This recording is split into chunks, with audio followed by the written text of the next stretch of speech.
Clinkscales, when we left off this morning, we were talking about the scene and whether or not you had the opportunity to look around the scene and take a look at the condition of the vehicles and the positioning of the evidence at the scene. Is that refresh your memory? Yes. And I asked you if you saw some photographs, whether or not you'd be able to identify them from the scene. Is that something you're comfortable doing? Yes.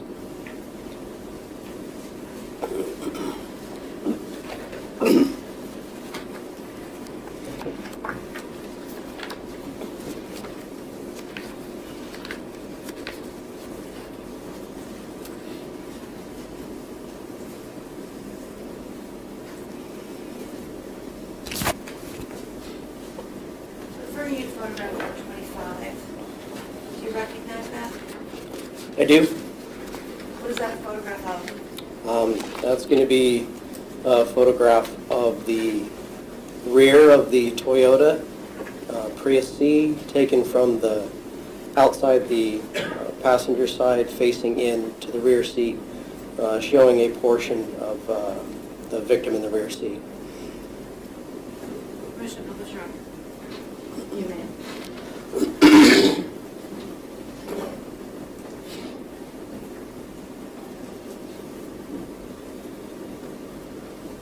When we're looking at this photograph, would it be fair to say that we're looking from where the Prius came to rest, we're looking through the back rear side of the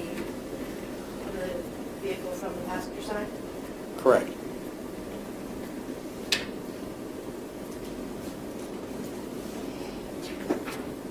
Referring you to exhibit number 26, what are we looking at exhibit number 26?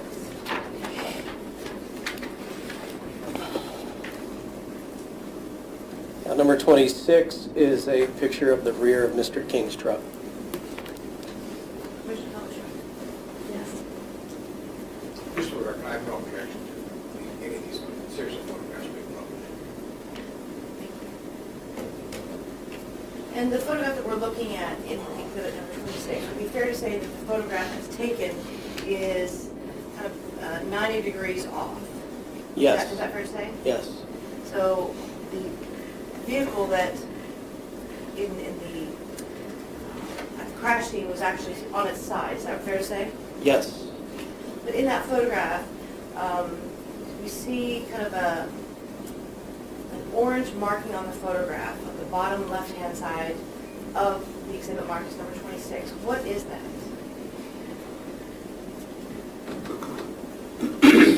It looks like it's going to be a marking that is indicating the position of rest of the passenger side rear tire. And then if we're looking at the photograph as it's oriented in the truck is oriented, it's kind of off angle, but you're able to read the license plate. Is that fair to say? Yes. But in order for it to be properly oriented, the photograph would actually move 90 degrees to the right. Is that fair? Yes. But over here, the bottom left-hand part of the photograph, there's kind of an orange dot, or orange with white, or white with orange around it. What is that? It may be a street light off in the distance, but I can't say for sure. Okay. And what are we looking at in exhibit number 27?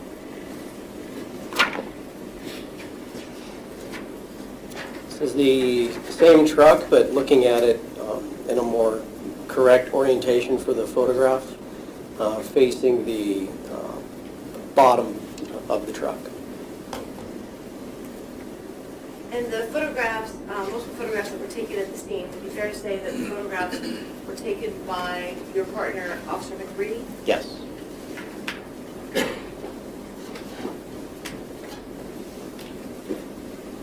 What are we looking at exhibit number 28? That is going to be the front side of the same truck. When you were speaking with the defendant, either the first interview or the second interview, did you ever ask or did he offer any information about truck modifications? I don't recall.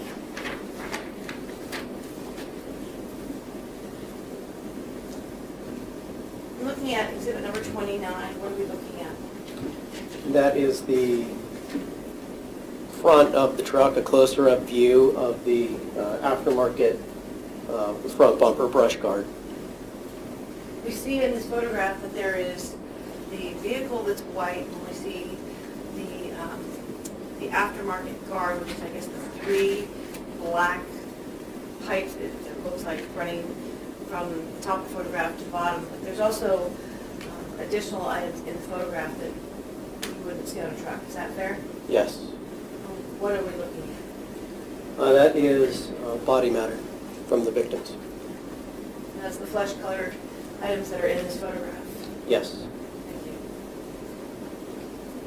You mentioned earlier when you reviewed the video, bar surveillance video, that you were able to see on the surveillance video when the truck left the parking lot. Is that right? Right.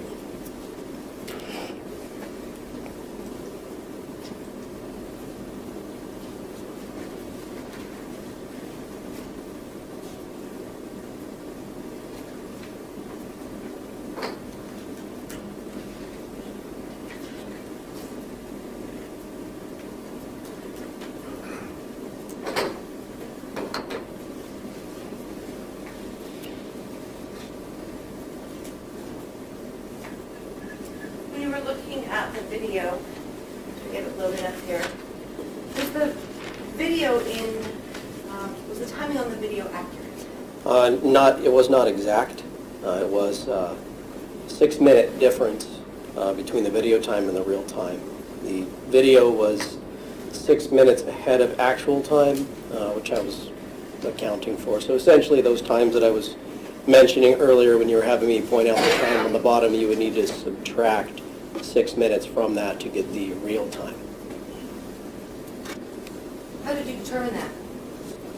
By looking at the current system time when I downloaded when I obtained the video, I compared the current system time to the date and time that was shown on my cell phone. At any point in time, did you ask Mr. Martin about that time differential? I don't remember if I asked him or not. I could clearly see that the time was 6 minutes different. When you were given access to the surveillance video, did you actually have access then at that point in time to the surveillance equipment within In Cahoots? Yes, I was in the upstairs office, and I had him revert it back to a live feed of basically what it's looking at right now, and I looked at the time that showed on there and noted that it was a 6-minute difference from the time that it was at the time I looked at it.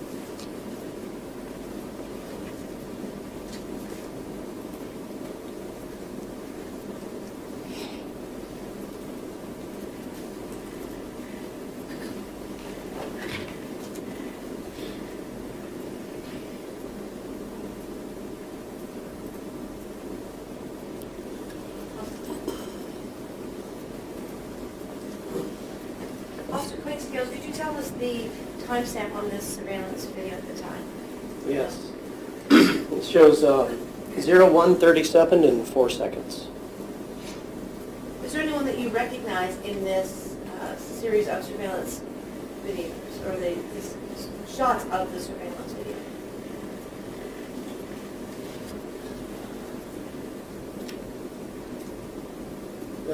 The man in the blue shirt looks like he may be Gary Martin.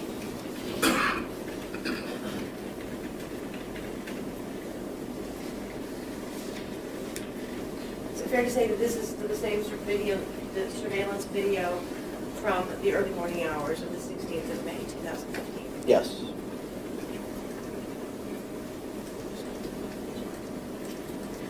And I'm sorry, that is marked as? It was previously marked, I believe, as exhibit number 94. Thank you. Thank you.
Officer Clinkscales, what are we looking at in the bottom right-hand screen?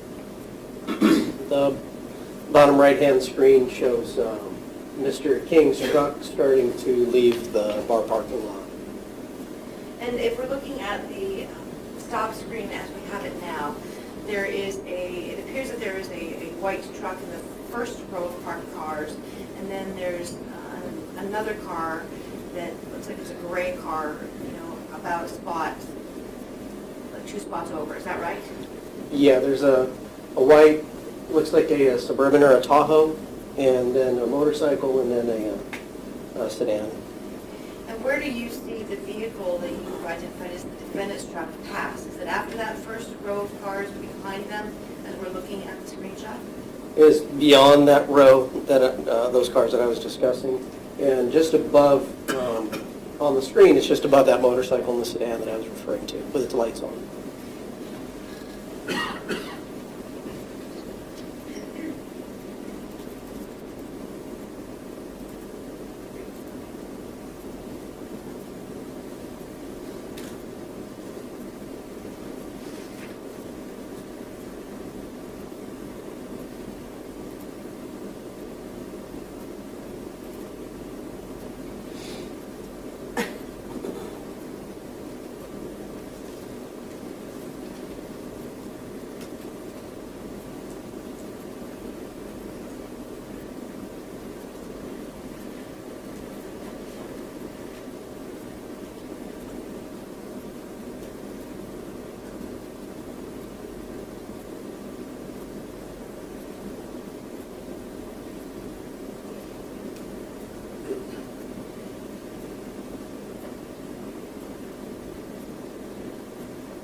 Officer Clinkscales, when you first reviewed the surveillance of the truck going behind the cars in the first row, and then the car stops for a bit, is that a pause actually in the recording, or is the truck actually stopped there between the rows of traffic for several seconds? I believe that it's not a pause. I believe that the truck was rolling, stopped for several seconds, and then turned left and continued. And on the surveillance that you were looking at, were you able to tell with any degree of certainty whether or not that was the manager that you saw then walking back in after the truck made that left-hand turn? Well, I believe that the person on the bottom right screen there that walked back up onto the patio where we had previously seen King is Gary Martin. When we saw the vehicle then go kind of past that railing, that would be that big wooden railing at the very front of the patio, the vehicle goes past there and then makes a right. What street was that it made a right on? I made a right to go north on Mission Center Road.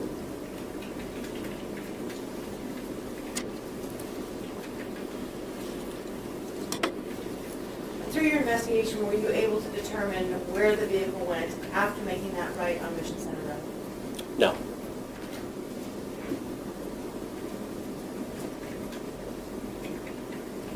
Your Honor, I have no further questions for this witness at this time.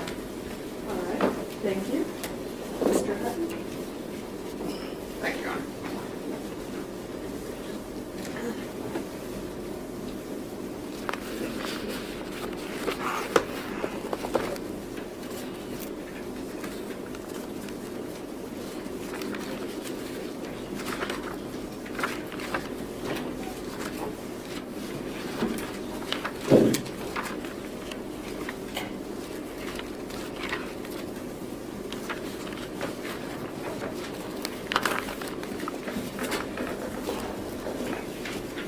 Afternoon.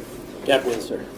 Following up on the last questions that were asked, you were unable to determine for absolute certainty as to where the vehicle turned around and got going the wrong way on 163, correct? That's right. You have a strong reasonable belief as to what happened, don't you? I have an idea of where I think it may have gone on wrong way, but Okay, let's explore that. okay. To go northbound on the 163, the immediate entrance would be Friars Road, correct? Correct. And if the vehicle goes northbound on Friars Road, the next off-ramp, about a mile and a half north, is Genesee East and Genesee West. Genesee East. And then right after Genesee East is Genesee West, Right. correct? Correct. And you believe it was at that off-ramp, in that area is where the truck got turned around going the wrong way? I believe that it may have exited at Genesee East and then gotten on wrong way from there. And part of the reason that you believe that is the timing involved. That is a portion of my decision. It'd be fair to say that the crash, the accident occurred somewhere between 7 and 10 minutes after the truck left the parking lot. Correct. Okay. And from Friars Road to Genesee East is approximately a mile and a half. Yes. And then back to the crash scene is about another mile and a half. Right. The next exit, if the vehicle's going north, is further north to a distance that would make it difficult for the time frame to work. Yes, possible, but the speed would have to be higher. Okay. I'd like to show you what's been marked as Exhibit 95.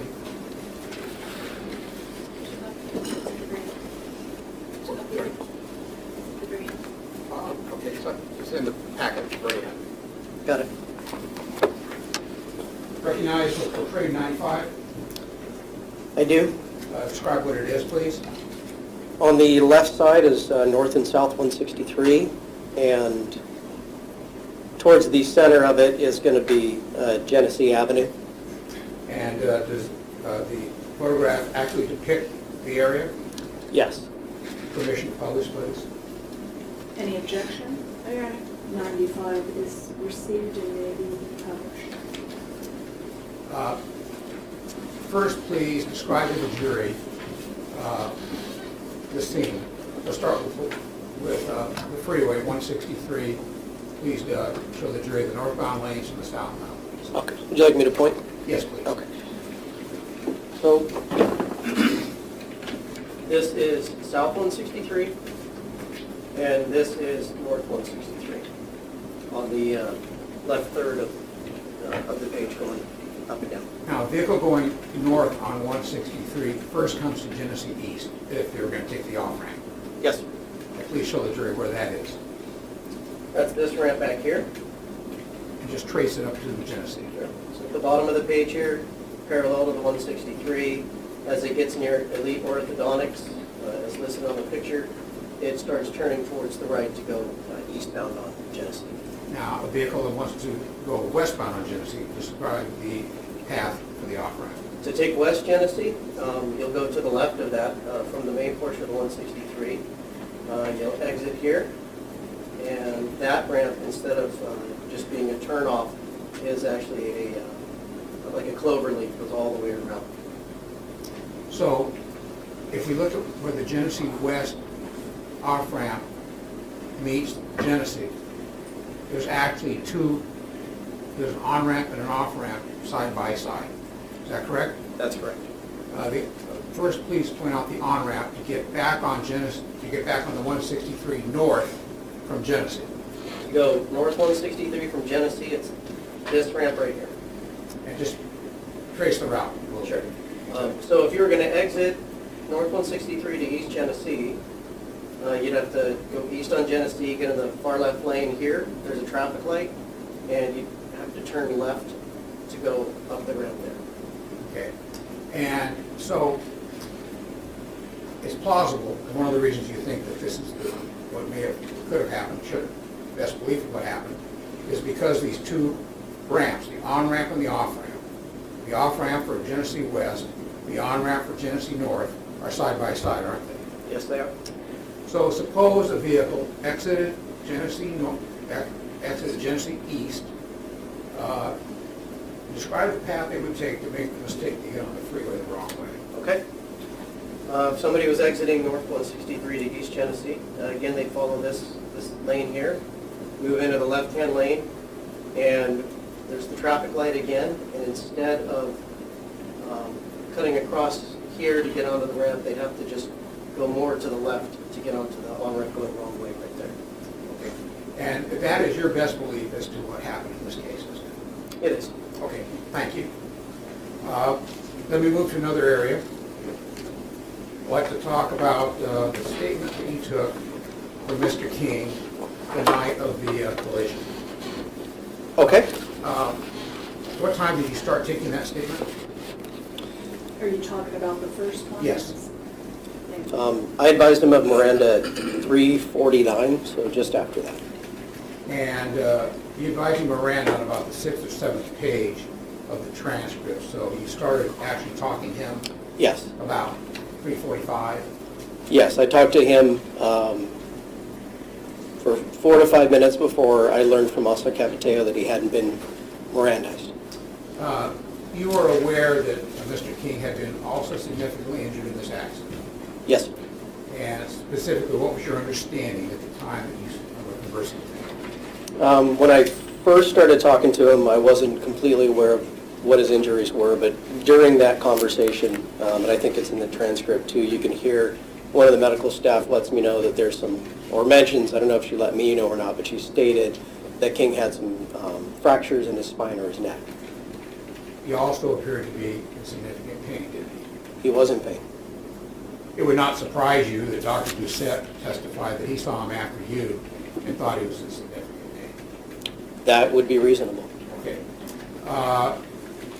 You indicated that you had to stop the recording several times during the conversation.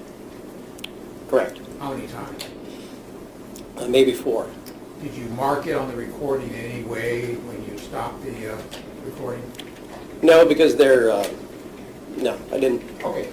And how long was the recording stopped for on these 5 times? I know it's a range, just give me the range. Yes, maybe 15 to 30 seconds at a time. I'm not sure. Short periods of time. During those short periods of time, I take it Mr. King was receiving some medical treatment that made it impossible for you to continue the conversation at that time. Yes, it was, because I was standing on one particular side of him, so there were times where they would need to get where I was standing to work on him, so I would step back and let them in to work on him. And you also believed, when you were taking this conversation, it was likely that King had already administered some medications. Yes, I had assumed that he probably had. Okay. And at some point in time, when he starts to doze off, it's reasonable to believe that that could have part or all be caused by the medication. I would say in part, I wouldn't say all. Okay. Now, I want to ask you about a portion of the conversation, I believe it occurs on page 3, when you're talking to another officer. We're back to the transcript, sir? The transcript, yes. Lines 15 through 18 to begin with. Could you read it to yourself first? Page 3? Yes. You want to maybe go sidebar first, please? Yes.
May I proceed, Your Honor? You may, sir. So, call your attention to lines 15 through 18. You indicated that you were going to keep some information from him, aren't you?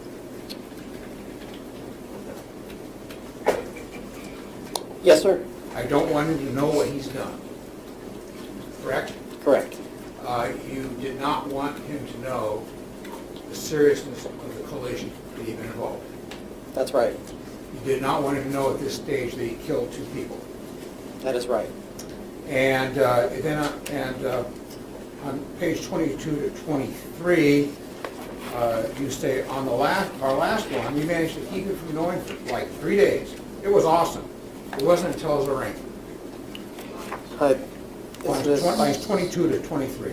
Okay, Page yeah, 3. same page. Yes, I did say that. Okay.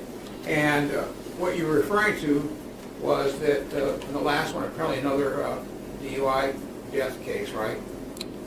Another significant DUI case. Okay. Yeah.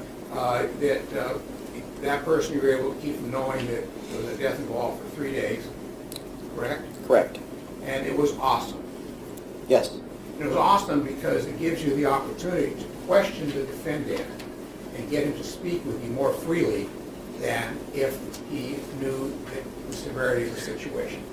That is one of the main reasons, yes, sir. Okay. So you didn't tell Mr. King that night that he had been in the collision where he was ultimately going to be responsible for the death of 2 people and the significant injuries of 3 others. I believe that after that, I did tell him. Not on the first transcript.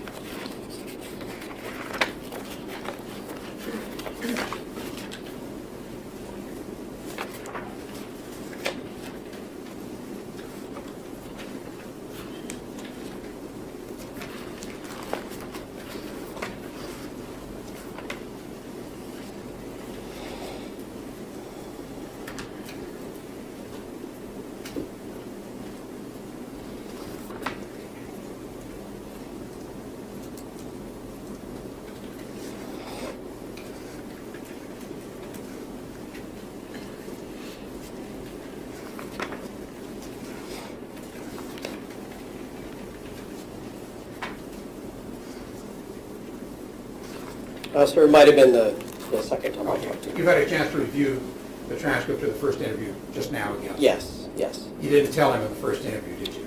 I don't think so. Okay. So, one of the reasons you want to talk to someone right away in a situation like this, and this situation was like about 2 hours after the collision, correct? Yes, sir.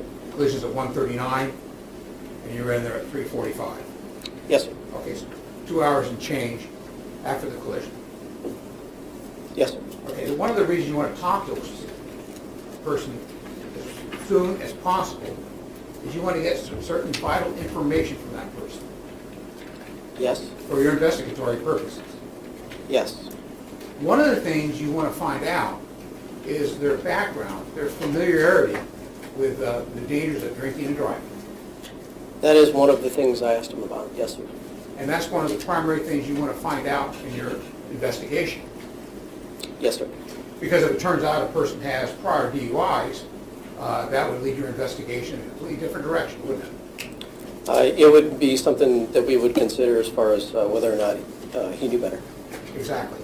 So if, let's say you're interviewing someone and they tell you, yes, I had a DUI 3 years ago, you would have found out where that DUI occurred, what court that person went to, and how that case turned out in court. Yes, sir. And then, assuming you find out that that case ended in a conviction, the next step would be to go to the alcohol program that the person would have to obtain. That is one of the steps, yes. And you're aware that everyone that gets convicted of a DUI in this state has to take at least a 3-month alcohol program on a first conviction. Yes, sir. You're aware that's an intensive program where the person receives extensive knowledge about the dangers of drinking and driving. Yes. You would go and you would get all the records of that person at that program during the time the person did the 12-week program. Myself or another investigator, yes, sir. I understand. As part of the investigation, you would get the complete file from the program. Yes. And those files would show you, among other things, that the person was advised numerous times that because they had this DUI, if they ever got another one, that they could be charged with murder. I believe that is what it says. And persons are advised numerous times during the program that if you get a DUI, get another one, you can be charged with murder because of this case. Objection, hearsay, lacking foundation. Overruled? Is that correct? Yes, sir. Okay. And the reason for that is the specialized knowledge an individual receives when they go to the DUI program. Am I correct? Yes. They learn about the dangers of drinking and driving. Yes. They're shown films about death cases that resulted from alcohol-related incidents. I'm not sure about the films, but I know there's like maybe an impact panel involved. Okay, we'll talk about that in a minute. Okay. But at the program, there are minimum 12 sessions, aren't they? That I don't know. Okay. You're required to do some AA meetings also?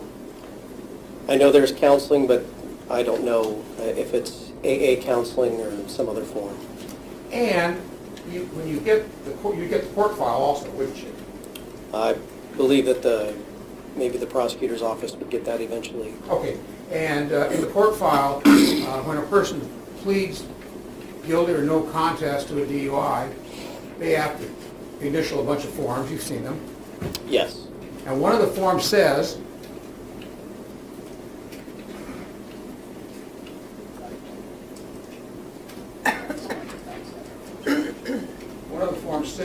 the language is required by California law concerning the dangers of drinking and driving. Correct? I'm sure there is, yes. Does language sound familiar? Being under the influence of alcohol or drugs or both impairs my ability to safely operate a motor vehicle and is extremely dangerous to human life to drive while under the influence of alcohol or drugs or both. If I continue to drive while under the influence of alcohol or drugs or both, as a result of my driving, someone is killed, I can be charged with murder.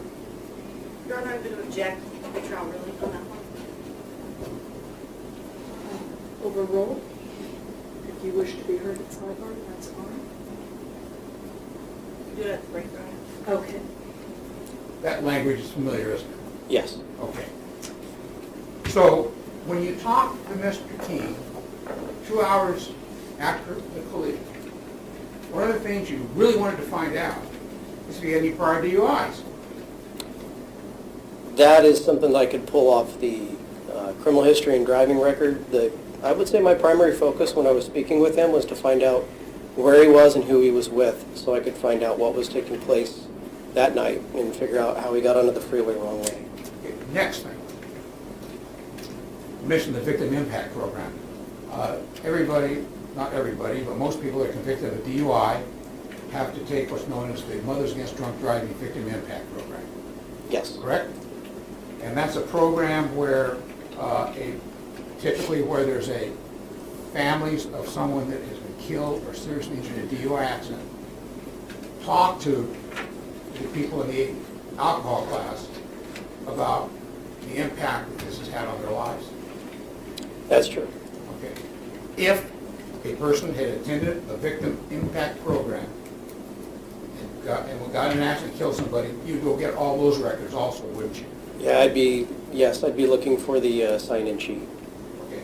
To prove that the person was there and received the knowledge. Right. The sign-in sheet would let me know that they were there and that they learned what was, or that they were probably paying attention to what was said. Because the theory behind this is people should know how dangerous it is that you can be charged with murder before you start drinking, if you're going to be driving, so you won't do it. That's the goal, isn't it? For the impact panel, sir? No, sorry. The goal of the entire program, the alcohol program, the impact program, is so that people that are convicted of a DUI will know how serious this is, specialized knowledge, so they'll know that if this conduct keeps up and they kill somebody, they've got knowledge they shouldn't be doing it, and they can be charged with murder. Yes, that is a portion of it. The other part, I believe, would just be to keep people from wanting to drive under the influence, period. Sure. that's the whole idea, is to stop driving under the influence, period, correct? Yes, sir. And to make people know that if they do this again, because they've done it once, and they've had all this specialized knowledge, that they could be charged with murder. Yes, sir. You found that Jason King had never been arrested for an alcohol charge in his life, didn't you, when you investigated him? Correct. Okay.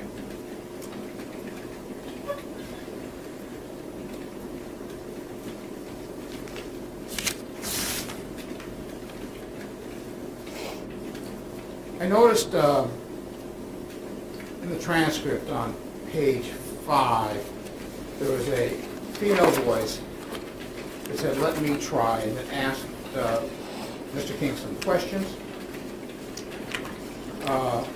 It's line 12.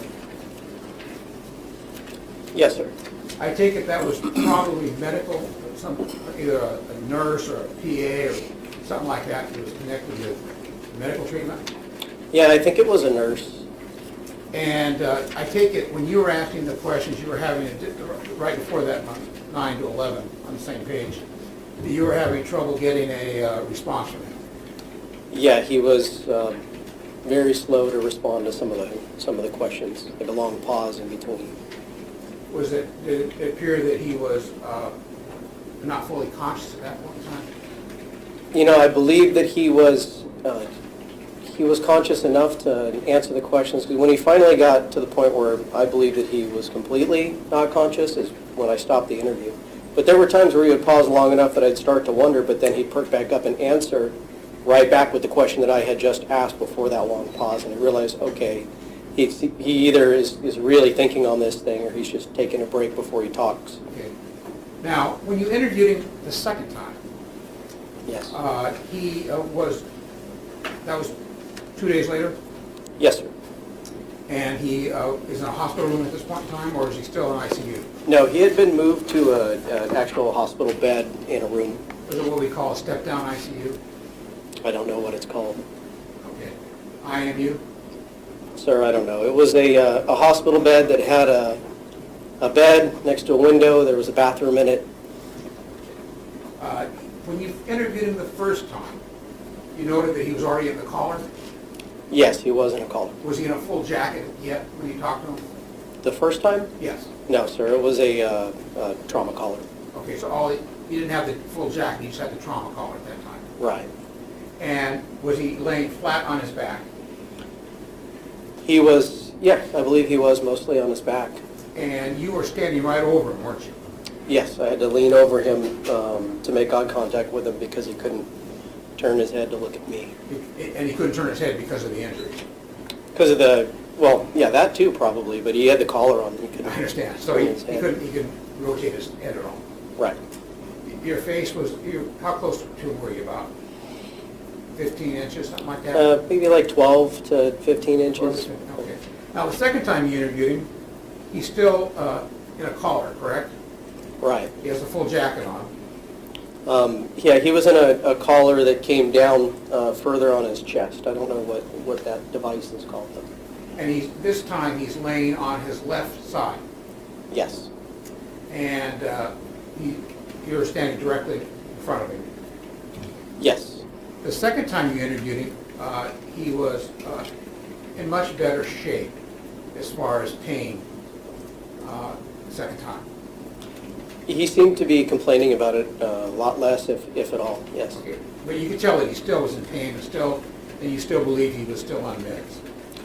I don't believe he was on meds at that time because prior to the interview, I had asked if he had been given pain medication recently, and they said he's not on pain medication right now for the second interviews. Okay. In the second interview, let's go back to the first interview. The first interview, it seems like he kind of confused a couple of things, that he was drinking with some guys, they parked his car on a street, and then he was in a bar. It appeared to you that he was kind of having difficulty giving you a complete, clear picture of the night. He was bouncing around when I was talking to him.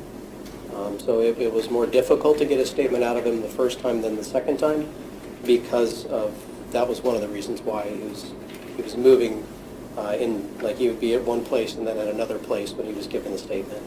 And second time, he went through the order of events in a logical, chronological way, correct? Correct. He told you that he had been with Mr. Wolfrey, with Wolfrey's parents at the hotel, Yes. and then that he had left to meet Hannah Talbot at a bar. Yes. And he told you that when he talked to Hannah, they were going to meet at a bar that she suggested, and when they both arrived there, Talbot suggested they go to Incoo's. Right. And then he told you that he'd been drinking in cahoots, not beer, but the other alcohol, correct? Correct. Okay. So he told you he had 2 beers with his friends earlier in the evening, Yes. and you got the receipts from the bar, didn't you? I did. And what's been marked for identification here are, they're not in the book yet, I don't Nope. think. Okay. Are they? They're not in the book, but- There's 3 receipts, correct? I just remember there was more than one receipt. Okay. I'd like you to review them. Sure. What's the 91? 91.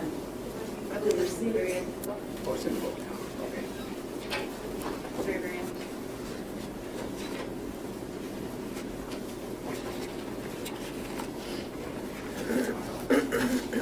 It's at the very, very back. One of the last exhibits.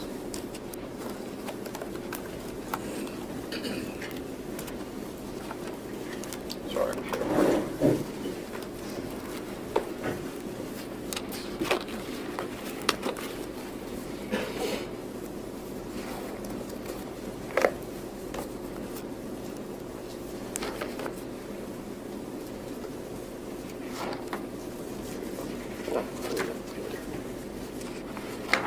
So the first receipt is 2 AMFs, am I correct? Let me take a look. Sure.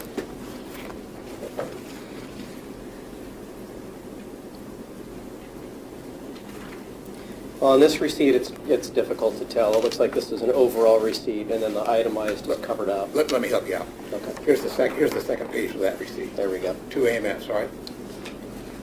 2 AMFs, 2 JF. Okay. So that would mean 2 AMFs and then 2 Jack and basically, correct? I believe that JF may be the Jack. Yes. The Yeah. Jack Daniels Fire. So, and that was bought by Mr. King. Yes. And you believe it was 1 for him and 1 for Hannah each? That's what I believe. Yes, okay. And then the next receipt, let's go to the second page, it'll be easier. Is 2 JCs, what's that? Jack and Coke. My guess would be Jack and Coke, DBL double. Yep. So 2 double Jack and Cokes, 1 for Mr. King, 1 for Hannah. Presumably, yeah. Okay. And then the next receipt is a receipt for $9 in Hannah's name. And do you know what that drink is? Can you tell from the receipt? Oh, yeah, it says AMF. Okay. And so Hannah bought another AMF. Right. Okay. So the receipts show, first receipts, 2 Jack and Cokes, 2 Jack Fires for both. Okay. Second is 2 Jack and Cokes for both, maybe 1 for each. Okay. And then Hannah buys a single AMF.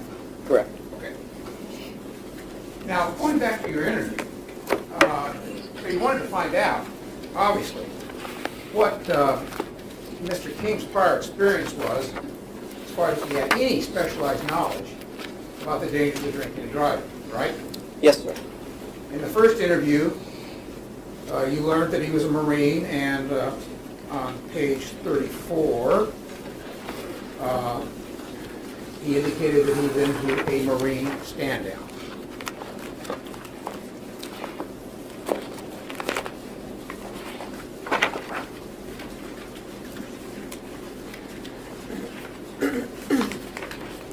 Yes, sir. And you didn't follow up and get the details on it. You just interviewed him about the Marine stand-down, and that's the only information you got about any prior pre-existing knowledge about the dangers of drinking and driving in that interview. Objection argumentative. Overruled. I did go into more than just whether or not he attended a stand-down. I did ask him a little bit more. Yeah, I understand that his vision was impaired, that it impairs your vision, but my question is, one stand-down is the only evidence you got of pre-existing knowledge in that first interview. In the interview, yes, sir.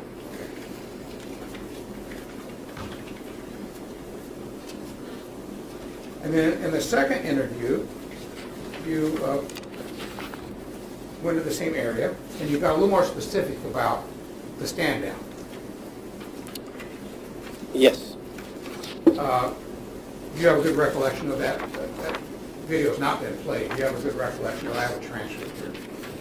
I have a fairly good recollection of it. Let me give you a copy if that would help. Yeah, that'd be great.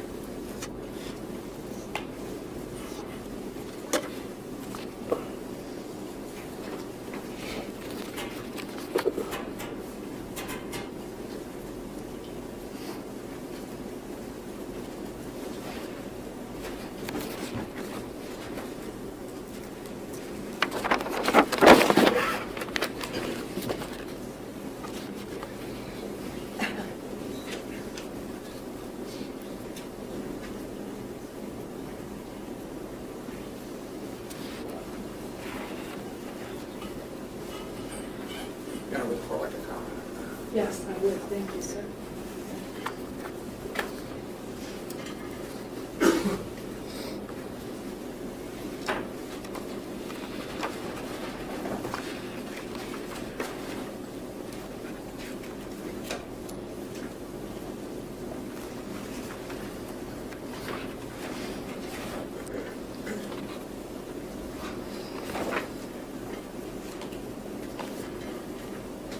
Draw your attention to page 34, is where I believe you started this part of the conversation. Okay. That's line 20.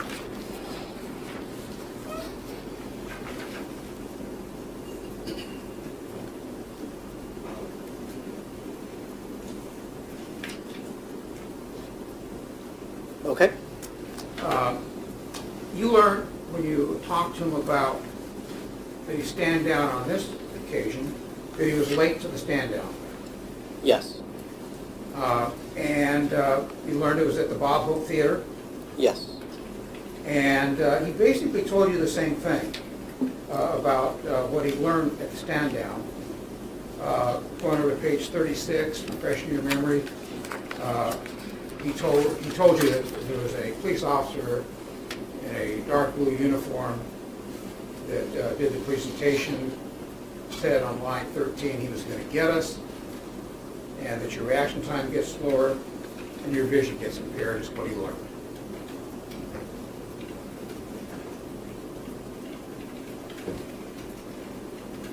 Yes, sir. Okay.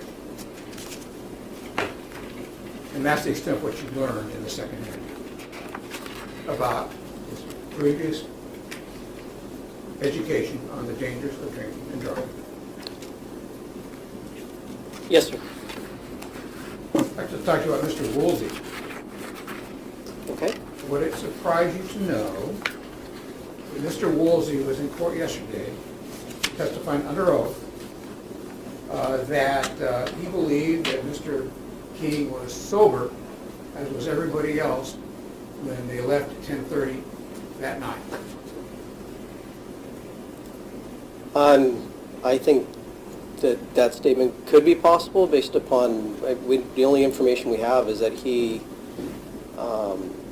we have him drinking a couple drinks, according to his friends, and then him admitting to drinking 2 beers related to that, although shortly after there's another statement from Hannah Talbot that where she indicated that while they were in cahoots, like right when they got there, that he reeked of alcohol, and she asked him if he'd been drinking, and he stated that he had. But other than that, I'm sure we're going to hear from Hannah Talbot, Your Honor, but I make a motion to strike that as non-responsive hearsay as to what she said at this stage of the case. Sustained, last part of the answer will be stricken. Thank you. Hearsay. Thank you. So Woolsey told you that he and King left at 10:30, the hotel. I just remember Woolsey saying that King left at 10:30 and that the rest of the group was going to go out to a different bar. Okay, and it turned out that it was Rodriguez and Woolsey who went out to a bar. I'm not sure. I just remember there were people from the motel that he was at that ended up going to a different bar than the one that King went to. Okay, and Woolsey indicated that if King wanted to go with them, he could come back and stay the night at the hotel room with Woolsey and his parents. Yes, sir. And in fact, that's what Rodriguez did. He told you that. Yeah, he indicated that there was one of the friends in the group that did do that. It could have been Rodriguez. Okay. And you called Woolsey at 7:24 the same morning. Am I correct? I'd have to take a look at the report to help remember that. Take a look. Okay.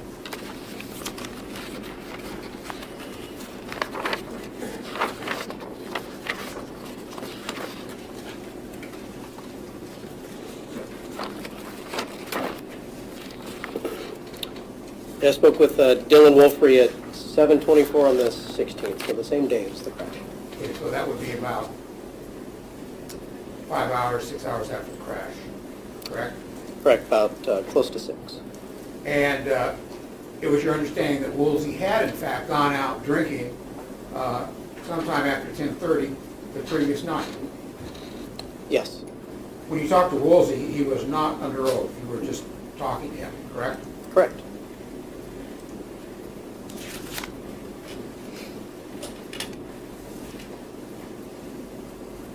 Just one moment, please.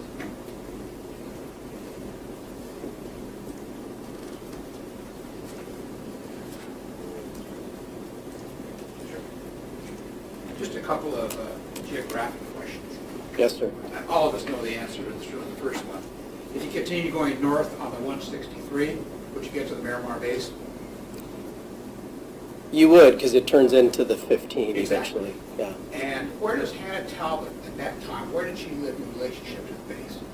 It was 1 or 2 ramps north of the base off of Miramar Road, or I'm sorry, Mira Mesa Boulevard. You go north 15 and exit Mira Mesa, and it was east of the freeway up the hill. So she's two exits north of Miramar.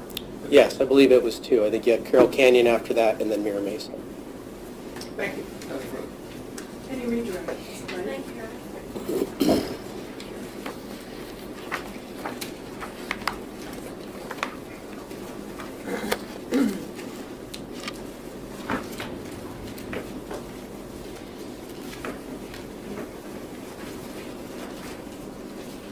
Mr. Clinkscales, did you actually go to the location of the Genesee on-ramps to look at the signs that are posted there? I did? And the signs that are posted there for the on-ramp, what sort of signs are there to guide cars onto the on-ramp? Are you referring to the Genesee Avenue on-ramp to North 163? Correct. There are arrows at that location. There's big white arrows in the roadway that indicate direction to travel. And beside that on-ramp, what are the signs that are at the base of the off-ramp from the 163? There's big wrong way, do not enter signs. And are those the big red and white signs that say do not enter? Yes.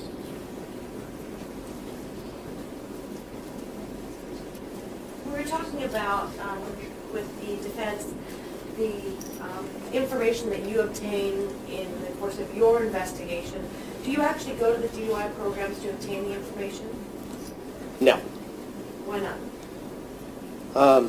Because I can just make a phone call to the MAD people that run those programs, and I know that also the prosecution office typically subpoenas those records, so it's...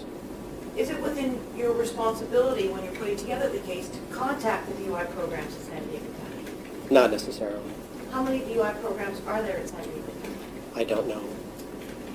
Would it be fair to say, in all the cases that you've done the investigation on, how many times have you actually obtained the information from the DUI program yourself? 2 or 3. And when you're putting together the case, is that sort of some of the information that you need in order to recommend charges from district attorney's office? Those are things that I like to try and find out whether or not they've been to something like that. But ultimately, as the officer or an officer investigating the case, charging of any offenses, that's not within your purview, is it? No, I'm not an attorney.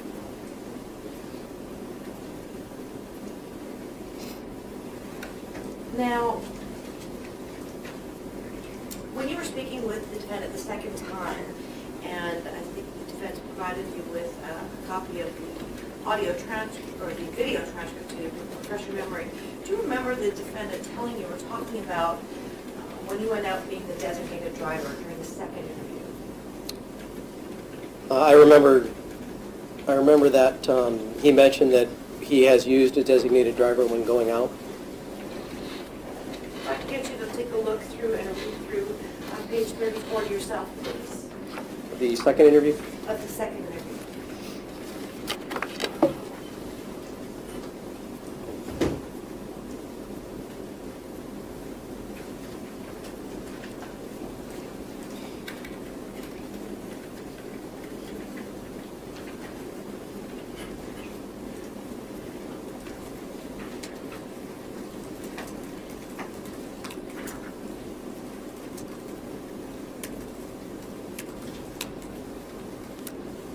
Okay. Do you recall when you were speaking with the defendant and during the second interview, when you asked him about whether or not he's been the designated driver in the past? Yes. What did he tell you? No. He said, I just normally make sure someone's the DD. Now, do you also recall asking him about the east gate of MCAS Miramar? I did. Why did you ask him about that? Because that's the gate that was the easiest for me to get on and off the base to where Mr. King's work office is at. And I noticed that they normally will have a crashed vehicle, like a vehicle that looks like it's been destroyed in some sort of a crash, sitting off the side of the road as people are leaving the base with a sign on it that says something to the effect of "Don't drink and drive." And did you actually ask him about whether he'd seen that crashed vehicle? Yes. What did he tell you? I think that he said he always goes out the other gate. Did he say whether or not he'd seen that crashed vehicle? I don't recall. I'd have to take a look at the... You could take a look. Look at page 37. Lines 12. 17. Page 37. Okay. Yeah, he says he's been out the east gate before. But he didn't acknowledge whether or not he'd ever seen that crashed vehicle. Right. He stated I didn't see that. And how many times have you been to MCAS Miramar before that May 15th date? Maybe a dozen. And on the dozen times that you've been to the MCAS Miramar, how many times did you notice the crashed vehicle? Yeah, I've seen that a few times, normally around the times that I've gone there around like the 4th of July or Christmas holiday, I think is kind of the times that I remember seeing something like that out there. I have no further questions at this time. Anything else, sir? Yes, Your Honor. Thank you.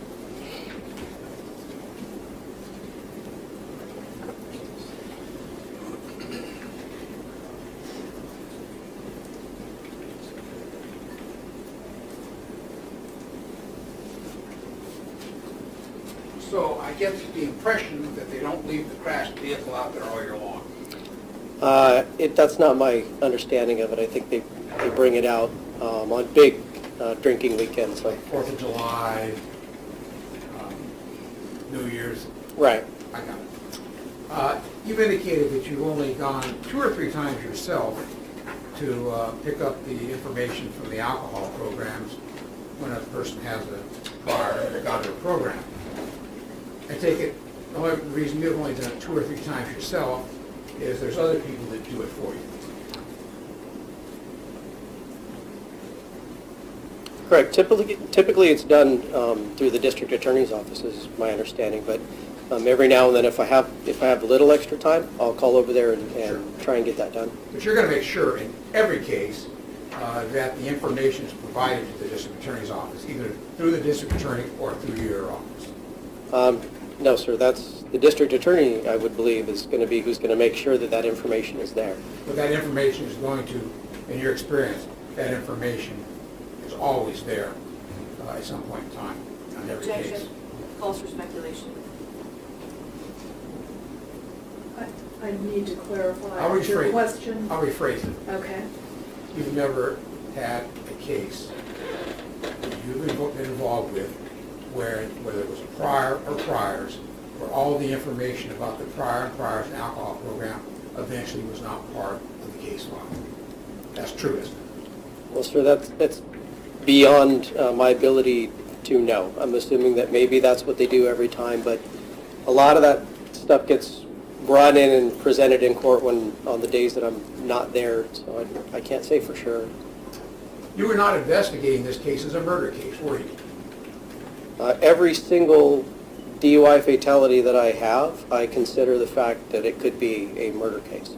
Well, when you did your investigation, supplemental investigation narratives, isn't it true that you indicated the violations investigated were gross vehicular manslaughter while intoxicated and DUI with injury? Correct. That first supplemental that I prepared right after this happened, from May 19th, the charges that I recommended are 191.5 and 23.153 A and B. That's what's on there. And as a matter of fact, when this case was submitted to the district attorney's office, it was submitted as a vehicular manslaughter and not a murder. I believe so. Thank you, nothing further. Anything else, Ms. Perry? Yes, thank you, Ellen. Officer Clinkscales, in a case like this, is it fair to say that you continue to do your investigation in the days and the weeks after the crash? Yes. And is there times when you get additional information that would have you request different charges or provide additional information to the prosecuting agency? Yes. And in the past, have there been other cases that you have investigated and provided information that didn't have any of the information from a DUI program or a victim impact panel that you submitted and requested further charges? I can't recall. I don't know. No further questions? Anything else, sir? We're done. Thank you. All right. Officer Clinkscales, thank you so much for coming in. We'll excuse Thank you, Your Honor. Attorney, you subject to recall, I do understand the No problem. You may call the next witness. Thank you, Your Honor. With the family member. Okay.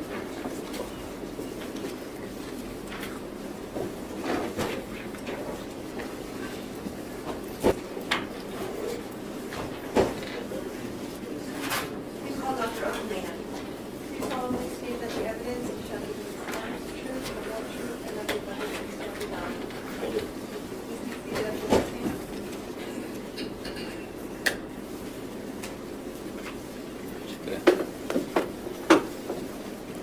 Please state your full name and spell your first and last name for the record. My name is Othman Mena. My first name is spelled O-T-H-O-N. Last name is spelled M-E-N-A. Thank you.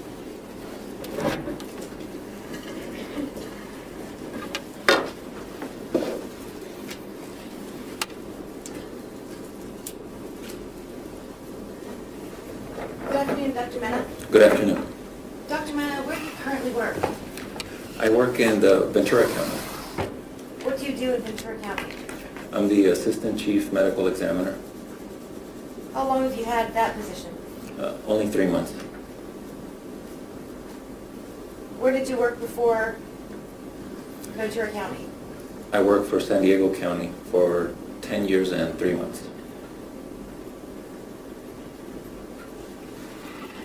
What was your role with San Diego County? I was a Deputy Medical Examiner.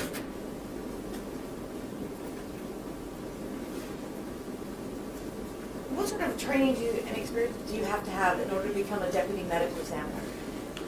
Well, it starts with college. I have a physiology degree from UCLA. I went to medical school at UCLA. I then did training in clinical and anatomic pathology at UCLA Medical Center.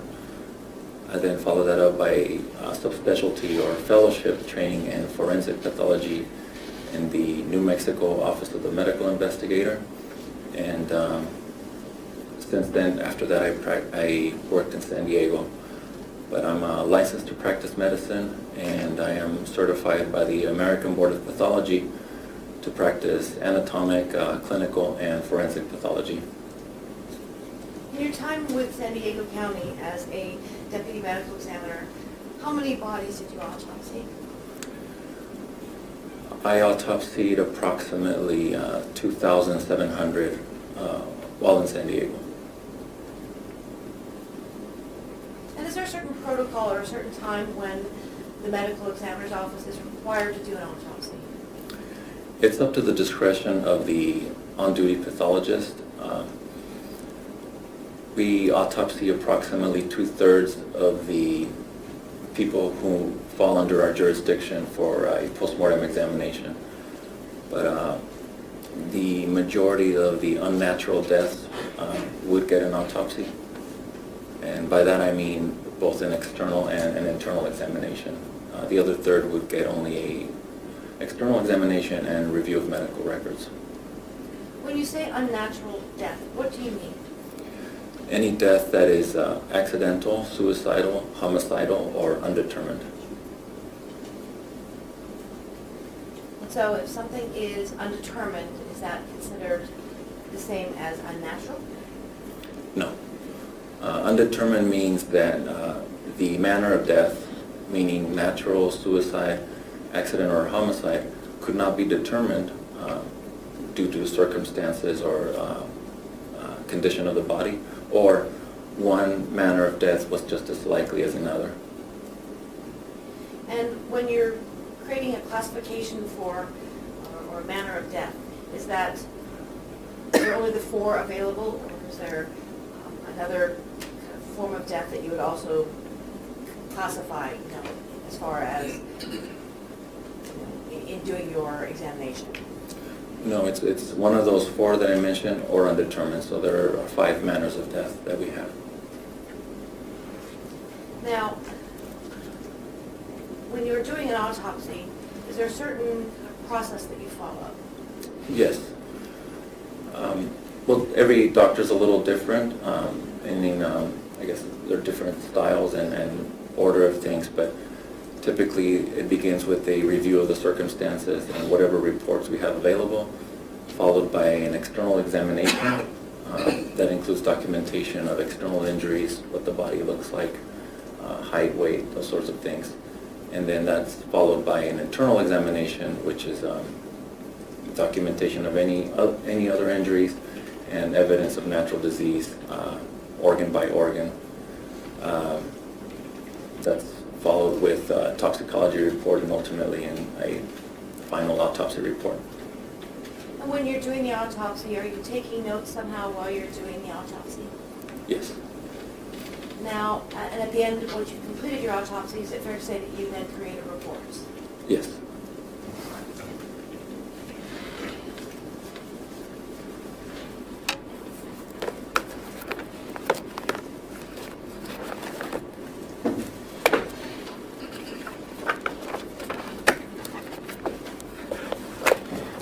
Dr. Mena, I'm showing you 2 reports, numbered 87 and 88. Do you recognize those 2 reports? Yes, I do. How do you recognize them? They're standard County of San Diego issued autopsy reports, and I prepared both of these. When you prepared those reports, would it be fair to say that you prepared them in the normal course of your business? Yes. And when you prepared those reports, is there a signature somewhere on those reports so that you know that that is the report that you prepared? Yes.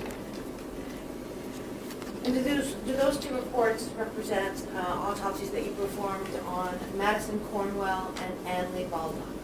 Yes, they do. You mentioned that you get some information before you perform the autopsies. And where do you get that information from? From the investigative report prepared by a medical examiner investigator. You mentioned that your process in doing the autopsy is to do an examination first. Is that fair to say? Yes, external exam. And at that point in time, is there someone that's taking photographs? Yes, actually together, usually we have a dedicated photographer and myself, so in conjunction. And are photographs taken both of the external as well as the internal injuries? External injuries, all of them, and some of the internal injuries at my discretion.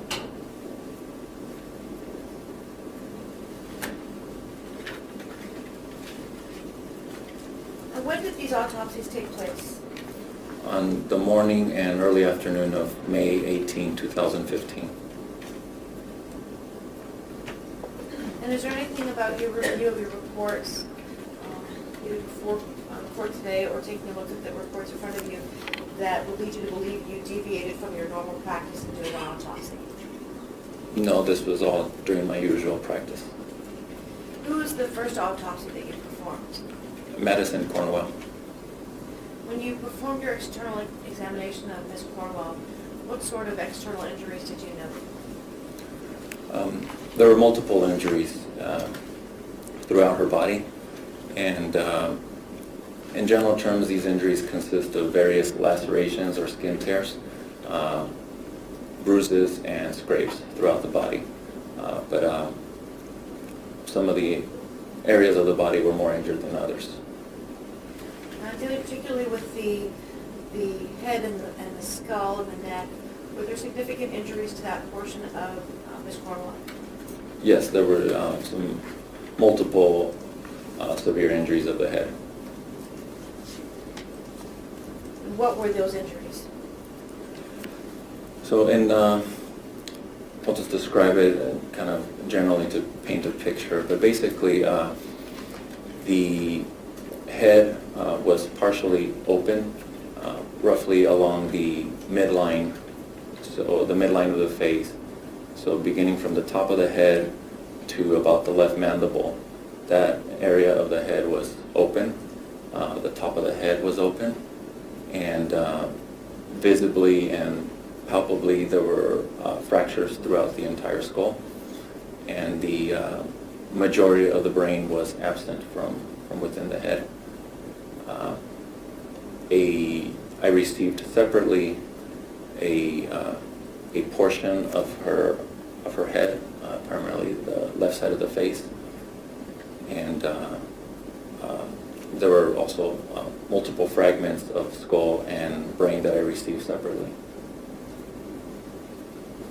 Dr. Mena, would it be possible for you using just a photograph of a skull to be able to diagram some of the portions that you were talking about that were missing? Is that something you'd be able to do? Sure, I can try. I'm not good at drawing.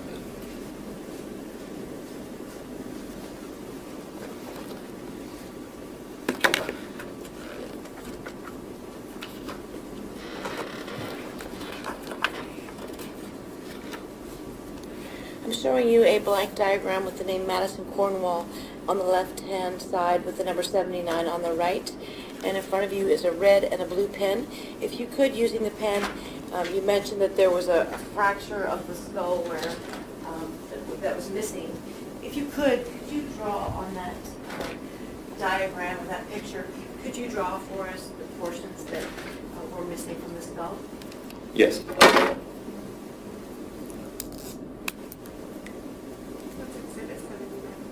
It is.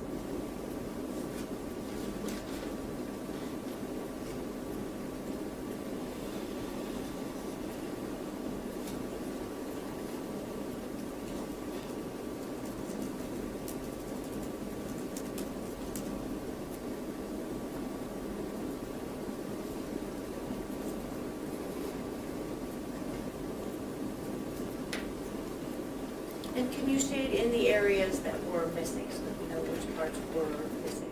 Okay. And by missing, I mean they were not attached to her, but I received them separately.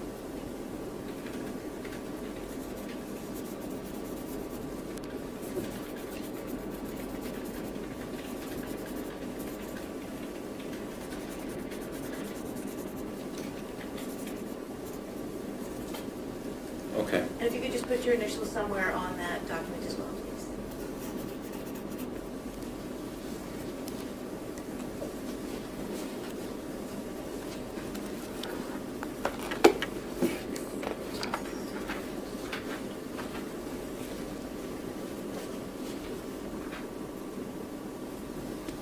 We're going to make the record reflect the witness is done as directed.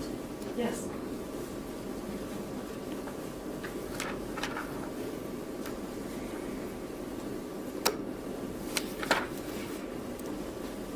Now, you mentioned and you drew on what was marked as 79. The portion that was missing, you mentioned that some of the pieces of Madison Cornwell's skull you received. Did you actually have your photographer take a picture of that? Yes.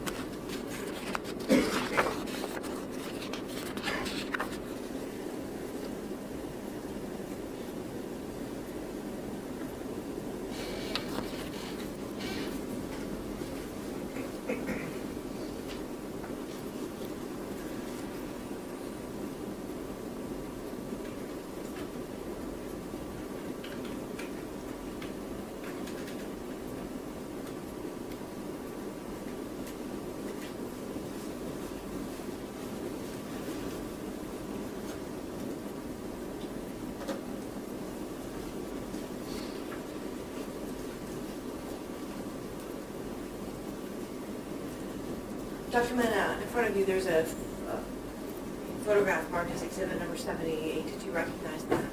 Yes. What do you recognize that as? They are 16 fragments of skull, all variably sized and all irregularly shaped, that I've laid out on my work table. And there's a photograph. This photograph also includes a card with the case number, the autopsy case number. Permission to publish, please, Your Honor. You may. Dr. Mena, is what's on the screen there, is that the same as what's in front of you, marked as exhibit 78? Yes, it is. And were those the pieces of skull fragments from Miss Cornwell that you received with her body? Yes. And based on the injuries that she suffered in just the head and neck portion of her body, what was the injury to? Could you figure out what it was that caused her death? Well, all of it together, the skull was so severely injured, but the majority of the brain was absent. So that would have been immediately lethal. Now, besides the injuries to the head and neck, were there other injuries to her torso or extremities? Yes. What were the injuries that you found on her torso? In the torso, there were also some kind of scattered abrasions, contusions, a typical mark made by a seat belt. But internally, there were multiple rib fractures, both sides. Her sternum and her clavicles were also fractured. With regard to organs, there were tears of the heart. That was severely injured, all chambers. The aorta, which is the main artery of the body, that was completely torn across. There was blood within both sides of the chest. There was some blood inside the abdomen. The liver was severely injured on its right side, kind of like a crush injury, and the spleen had multiple tears. As you were doing the examination, was there one side of the body or the other that was more significantly injured? Could you tell? Her left side. As you continued in your autopsy, what were the injuries that she suffered to her extremities? Again, there were multiple tears, scrapes, and bruises, but the fractures, there were one of the mid-humerus and another one of the forearm, and on her left arm she had fractures just below the shoulder, the humerus, just above and below the left elbow, the left forearm. Her right leg was fractured once. It was the shin, and on the left side, the left femur was fractured. There was a fracture of the tibia just below the knee, and another fracture more further down also on the shin. Is it fair to say that the left-hand side of Madison Cornwell, most of the bones on the left-hand side of her body were broken, fractured? Many of them were. I can't say exactly how many right now, but multiple bones on her left side were fractured.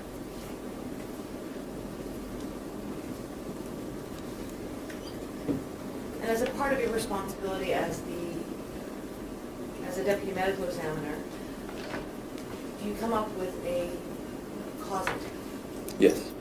And in this case, what was that cause of death? I certify the death as multiple blunt force injuries. Could you tell when you were performing your autopsy, with the sheer volume of, the sheer number of injuries, any order that the injuries occurred in or anything like that? No, I could not. Basically all at about the same time. And with the damage to the skull and to the brain, is it fair to say it was not a survivable injury, even with medical intervention? Not survivable.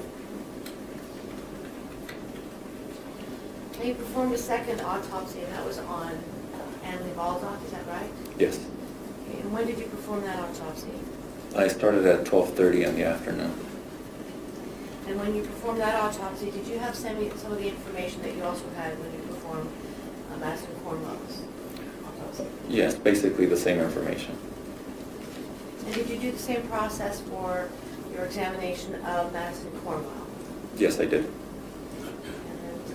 When you were doing your autopsy, did you also create a report as the normal course of your business? Yes.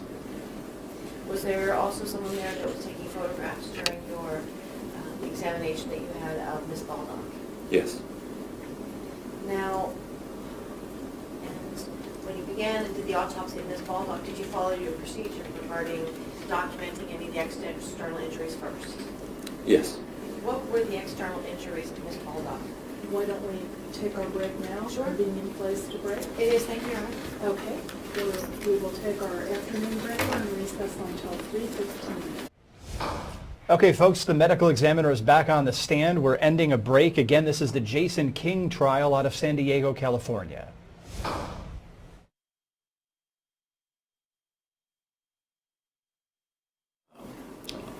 Much of the base of the skull was also fractured, and I could also see that the majority of the brain was absent.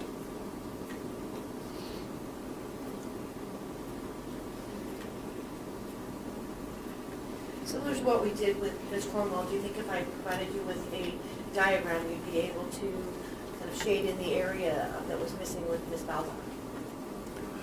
Sure, but in this case it was more of a open rather than something missing. It was just a gaping fracture laceration.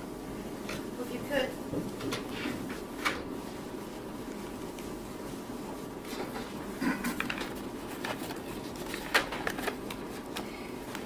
I have a diagram here marked as 82 with the name Annalie Baldock on the left-hand side. If you could, with the blue pen, if you could draw a line that represents the fracture, whether the fracture was a straight line or jagged, basically represent the fracture that was on the skull of Ms. Baldock, please. Okay.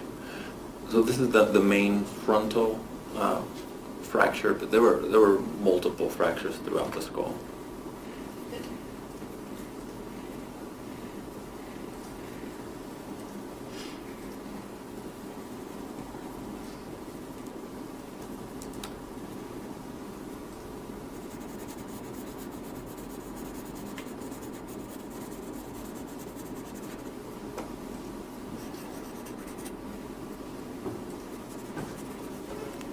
And if you could place your initials on the page.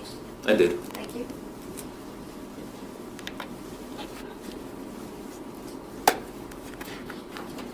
Your Honor, may the record reflect the witness is done as directed? Yes.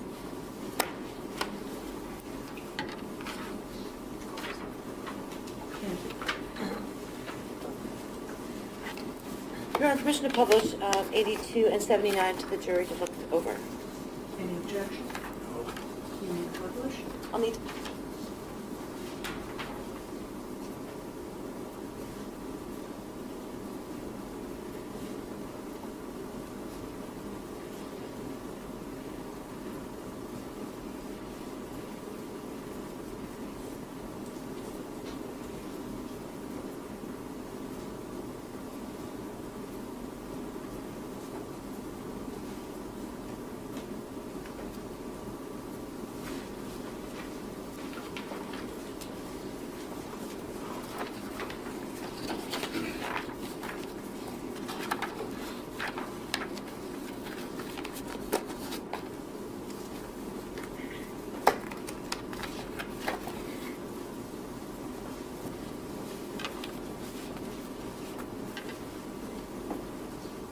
Dr. Mena, you described with Ms. Baldock it was part of the skull that was like open. Was there actually parts of her skull that were missing with Ms. Baldock? I couldn't tell. There might have been some small pieces absent, but the majority was there because when the skull fractures and fragments, much of it, especially if it's underneath the scalp, will stay on the scalp.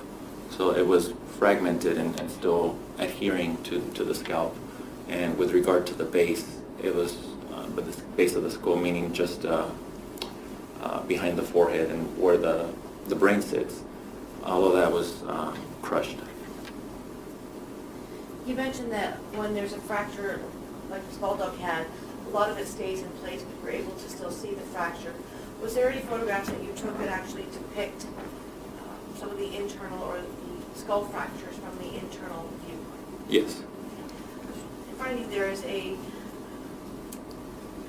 picture marked as exhibit number 81. Do you recognize that? Yes. What do you recognize that as? This is a view into Miss Baldock's skull through the opening, the injury in the front of her head that I did not create. I basically just pulled on her head, and this is a view into what I could see. Permission to publish, please, Your Honor.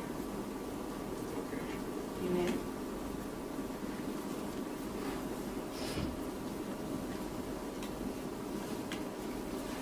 To the left there, Dr. Mena, there is a pointer.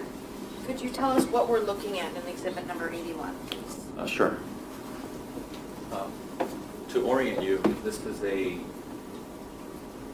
view into the skull, and the top of the head would be to our left, and the chin or the face is to our right.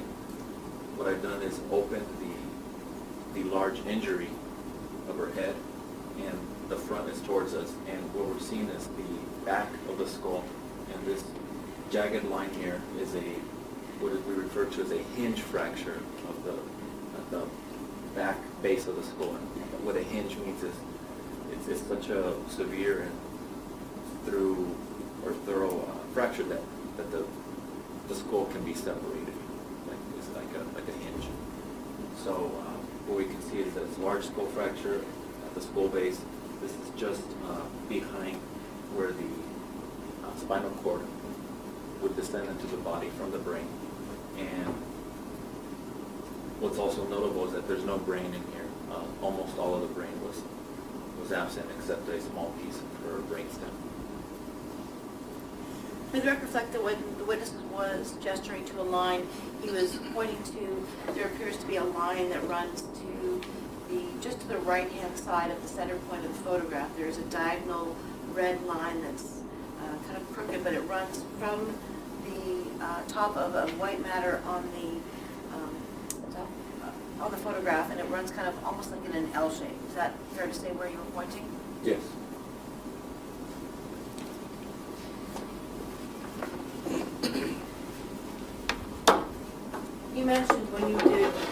autopsy of Miss Baldock that there was almost no brain matter, is that right?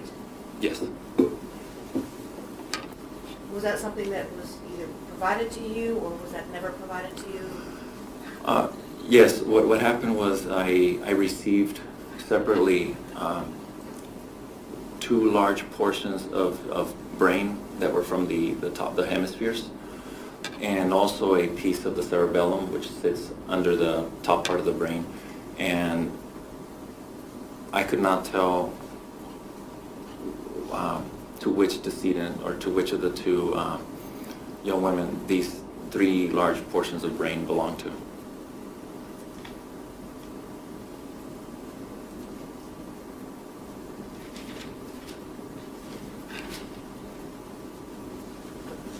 What were the injuries that Miss Baldock suffered to her torso? She had 3 rib fractures. One of her clavicles was fractured. There was bruising of both lungs. One of the lungs also had a focal hemorrhage or collection of blood.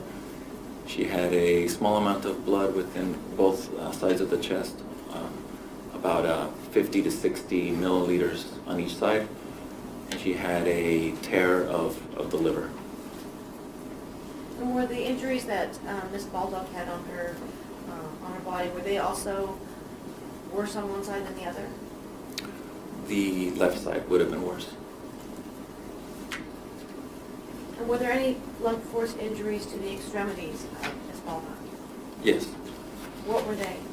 There were, again, some scrapes, bruises, and skin tears throughout.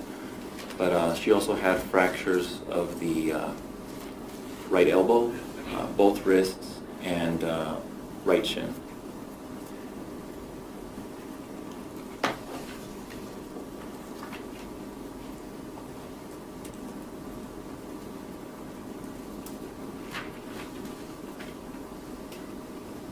Were you able to determine the cause of death for Miss Baldock?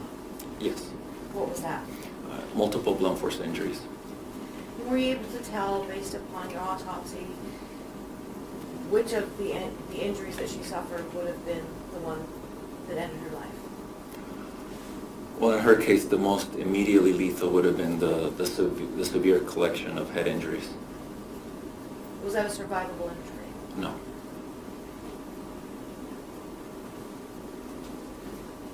At this time, Your Honor, people would like to offer what's previously marked as exhibit number 87 and 88, the autopsy of Ms. Baldock, as well as the diagrams that Dr. Mena has been, that he drew on 79 and 82, as well as the photographs 78 and 81. Any objection? Then I will receive. I have no further questions at this time. Thank you. Mr. Hutt. We have no questions at all. Dr. Mena, thank you so much for coming in, so we excuse you. Thank you. You may call your next witness. Witnesses are named, Your Honor. Okay. All right, that was abrupt. All right, so ladies and gentlemen, as we discussed this morning, we are dark tomorrow. We are dark on Monday. We will resume on Tuesday. We'll see you at 9 a.m. Tuesday morning. Have a nice long weekend.